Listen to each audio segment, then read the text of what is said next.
मनुष्य की सोच संसार का सबसे गहन या कहो सबसे कठिन भाव है।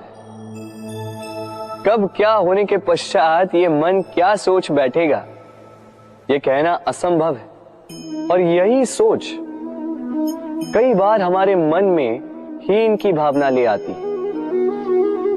हम सदा हमसे ऊपर की श्रेणी के व्यक्तियों को देखते हैं, उनके जीवन का विश्लेषण करते हैं और फिर स्वयं को हीन समझ लेते हैं। इसके पास इतना धन है, इसके पास कितना बल है, और मेरे पास कुछ भी नहीं। मैं कितना हीन व्यक्ति हूं, संसार के लिए मैं कुछ भी नहीं। होता है ना ऐसा? किंतु ऐसा नहीं है। आपके पास भी बहुत कुछ है, पलट के देखिए। किसी भूखे व्यक्ति को केवल एक रोटी मिल जाए तो भले ही दूसरों के लिए वो अन्न का दाना होगा, किंतु उसके लिए वो भोज से कम नहीं। इसलिए जब भी मन में हीन भावना जागे, अपनों की ओर देखिए, उनकी ओर पलटिए। आपको विश्वास हो जाएगा कि भले ही आप ये मानते हो कि इस संसार के लिए आप कुछ नहीं है, कुछ लोगों के लिए आप संपूर्ण संसार है। तो जो आपका संसार है उसमें प्रसन्न रहना सीखिए। राधे राधे। कितना सुंदर पुस्तक है, सुंदर आवरण है, सजाए हुए पृष्ठ है।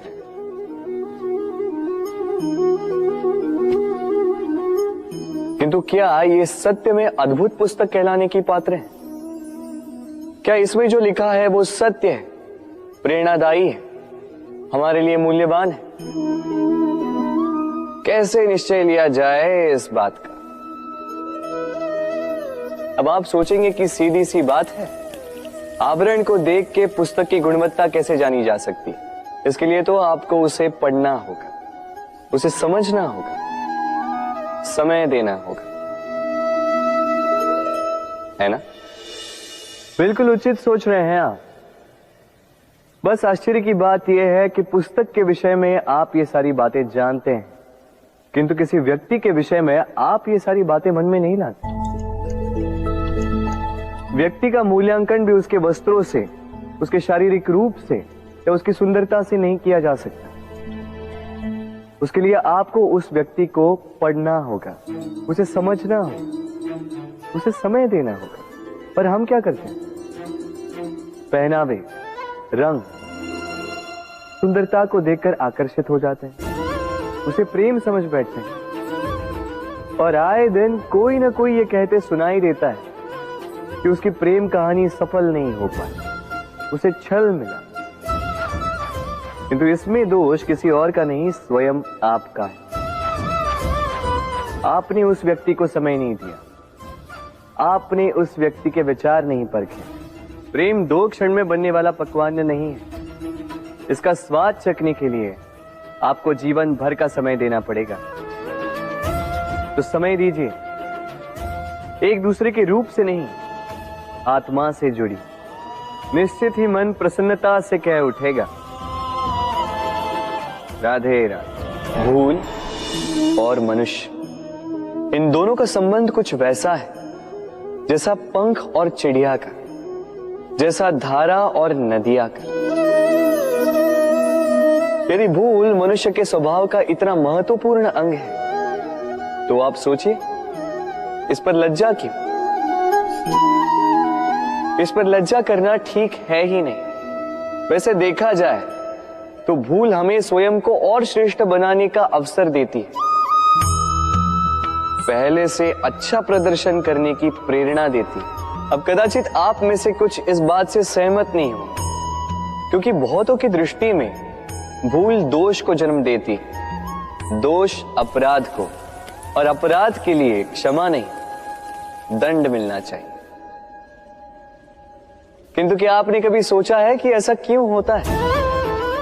क्या कारण है इसका? इसका कारण है भूल स्वीकार करने से बचना। यदि आप कोई भूल करोगे और उसे स्वीकारोगे नहीं, तो वो भूल दोष में बदल जाएगी और वो दोष अपराध। तो साहस रखिए, अपनी भूल को स्वीकार करना अपनी भूल को सुधारने की दिशा में सबसे पहला कदम होता है। और स्मरण रखिएगा, यदि कुछ अपराध है तो वो है समय पे अपनी भूल ना स्वीकार। राधे राधे।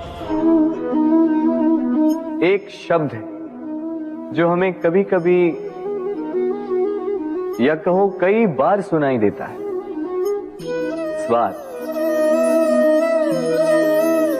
वो व्यक्ति स्वार्थी है, उसने स्वार्थ में आके ये बुरा कर्म कर दिया, आदि इत्यादि। देखा जाए तो संसार स्वार्थ को पाप का मूल मानने लगा, परंतु क्या स्वार्थ सच में बुरा है? नहीं। स्वार्थ ये शब्द बना है स्व से, अर्थात स्वयं से, यानी कि जिस कार्य में केवल स्वयं का अर्थ हो, केवल स्वयं का लाभ चाप हो, वो स्वार्थ। अब प्रश्न ये उठता है कि आपका स्व क्या है? यदि आपके स्व में केवल आप हैं तो आप अवश्य स्वार्थी हैं। यदि आपके स्व में परिवार सम्मिलित है तो आप परिवार्थी हैं। यदि आपके स्व में अन्य लोग सम्मिलित हैं तो आप परोपकारती हैं। और यदि आपके स्व में ये संसार सम्मिलित है तो आप परमार्थी हैं। तो अपने स्वार्थ से दूर ना जाएं, उसका विस्तार करें। अपने अस्तित्व का विस्तार करोगे तो ये स्वार्थ स्वयं ही परमार्थ में बदल जाएगा। राधे राधे। हम में ऐसा कोई नहीं होगा जिसने वृक्षों को ना देखा, वृक्षों पे इन पक्षियों को ना देखा, इनके घोंसलों को ना देखा, इन पक्षियों को अपने छोटे छोटे बच्चों को भोजन कराते ना देखा। संसार का सबसे ममत्व वाला दृश्य होता है। चिड़िया दूर से अपनी चोंच में दाना भरकर लाती, स्वयं भोजन करने में असक्षम संतान की चोंच में डालती, स्वयं भूखी रहकर निस्वार्थ निश्चलता से। और जब संतान के पंख निकल आते हैं वो उसे उड़ना सिखाती और उसके पश्चात उसे स्वतंत्र कर देती है अपना जीवन जीने के लिए, इस आकाश में उड़ान भरने के लिए। और हम मनुष्य क्या करते हैं? जिस संतान को हम पंछी की भांति पालते हैं, उसके पंख निकलते ही हम उसे बांध देते हैं, ये सोच के कि कहीं वो दूर उड़कर न चली जाए। ऐसा नहीं कि इस स्थिति में माता पिता को संतान से प्रेम नहीं है, अवश्य, किंतु इसमें प्रेम पर मोह भारी पड़ जाता है, जो स्वयं अपने और संतान के भविष्य के बीच में बाधा बन जाता है। हम ये भूल जाते हैं कि हम केवल जन्मदाता है, भाग्य विधाता नहीं। तो जब प्रेम में मोह आ जाए तो वो प्रेम नहीं, स्वार्थ बन जाता है। इसलिए प्रेम को पास रखिए और मोह को दूर, क्योंकि जिससे प्रेम करते हैं उसका विकास नहीं रोका करते। राधे राधे। एक पिता के लिए उसकी संतान उसका गर्व है, उसका अहंकार है, और संतान के लिए उसके पिता उसका आदर्श, उसकी प्रेरणा। बिना कहे पिता संतान की हर इच्छा समझ जाता है और उसे पूरी करने की चेष्टा करता है। दूसरी ओर संतान सदैव प्रयास करता है कि अपने माता पिता को गर्वित करता रहे, किंतु ये बंधन एक स्थान पे आके टूट जाता है। तब जब संतान स्वयं की इच्छा से अपना जीवन साथी चुनना चाहे। क्यों? कारण है संवाद की कमी। जब बात आती है संतान के विवाह की, तो माता पिता सोचते हैं कि इसमें संतान से क्या पूछना, हम उसके लिए कुछ अनुचित तो चाहेंगे नहीं। और संतान का यह मानना होता है कि उसका भविष्य चुनना उसका अधिकार है। दोनों आपस में दुखी रहते हैं, किंतु बात कोई नहीं करता। होना यह चाहिए कि माता पिता को उसी स्नेह के साथ संतान की इच्छा समझ लेनी चाहिए। और संतान को उसी विश्वास के साथ माता पिता को विश्वास में ले लेना चाहिए। एक बार संवाद करके देखिए, वर्तमान और भविष्य दोनों ठीक हो जाएंगे। मन बड़ी ही विचित्र कृति है ये मन। शरीर के किस अंग में बसता है कोई नहीं जानता, किंतु संपूर्ण शरीर इस मन की इच्छा साकार करने के लिए प्रयास करता रहता है। अब यदि मन कुछ खाने का करे तो व्यक्ति उसकी वनों उपवनों की इच्छा साकार करने का माध्यम ढूंढता रहता है। अब यदि मन किसी को शत्रु समझ ले तो व्यक्ति उसे नष्ट करने का हर संभव प्रयास करता है। अब यदि मन किसी से प्रेम करे तो उसकी प्रसन्नता के लिए हर सीमा लांघने के लिए सज्ज रहता है। परंतु जीवन सुखद हो इसके लिए आवश्यक है कि मन खाली हो। इस बांसुरी की भांति भीतर कुछ भी नहीं, न राग है न द्वेष, तब भी तार छेड़ने पर स्वर निकलता है। इसी प्रकार मन को भी भावनाओं से मुक्त रखना आवश्यक है। स्मरण रखिए, मन में कुछ भर के जियोगे तो मन भर के जी नहीं पाओगे। राधे राधे। मनुष्य का स्वभाव है कमाना, संग्रह कर, फिर चाहे वो धन हो, नाते हो, संबंध हो या हो प्रसन्नता।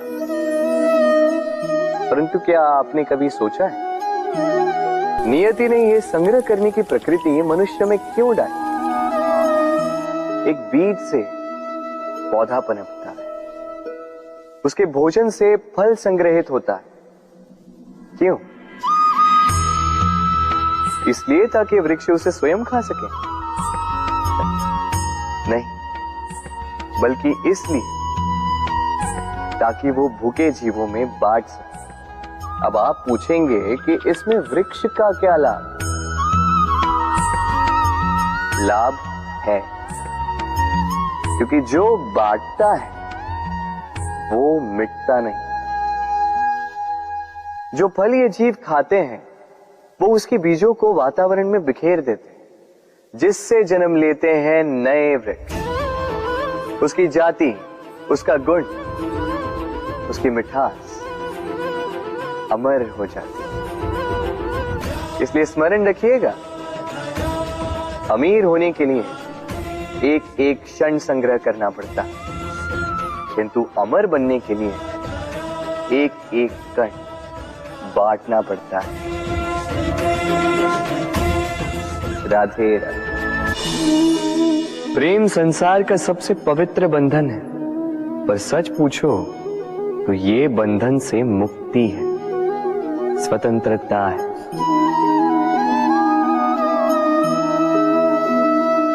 नहीं समझे?